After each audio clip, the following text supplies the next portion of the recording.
16 Accords of Madness, Volume 6, Hircine's Tale.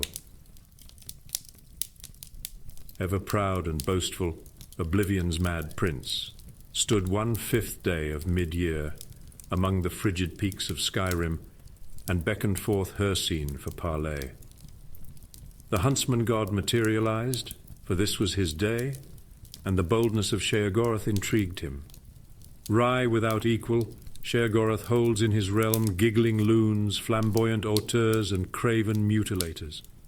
The mad prince will ply profitless bargains and promote senseless bloodshed for nothing more than the joy of another's confusion, tragedy, or rage.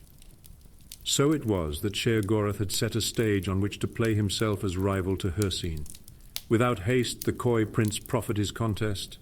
Each prince was to groom a beast to meet at this place again, 3 years to the hour, and do fatal battle. Expressionless behind his fearsome countenance, Hircine agreed, and with naught but a dusting of snow in the drift, the princes were gone to their realms. Confident, but knowing Sheogorath for a trickster, Hircine secretly bred an abomination in his hidden realm. An ancient Daedroth he summoned, and imbued it with the foul curse of lycanthropy. Of pitch heart and jagged fang, the unspeakable horror had no peer, even among the great hunters of Hircine's sphere. In the 3rd year, on the given day, Hircine returned, where Sheogorath leaned cross-legged on a stone, whistling with idle patience.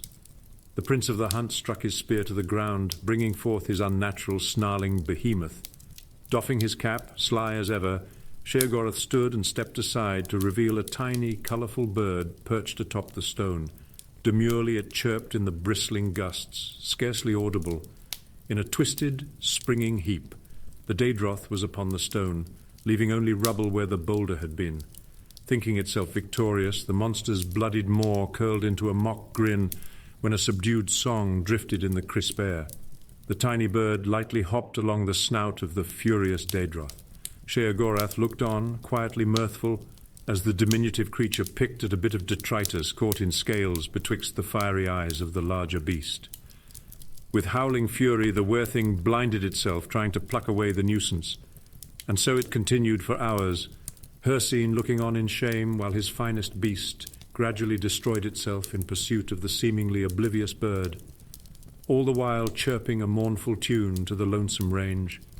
Livid but beaten, Hircine burned the ragged corpse and withdrew to his realm, swearing in forgotten tongues. His curses still hang in those peaks, and no wayfarer tarries for fear of his wrathful aspect in those obscured heights.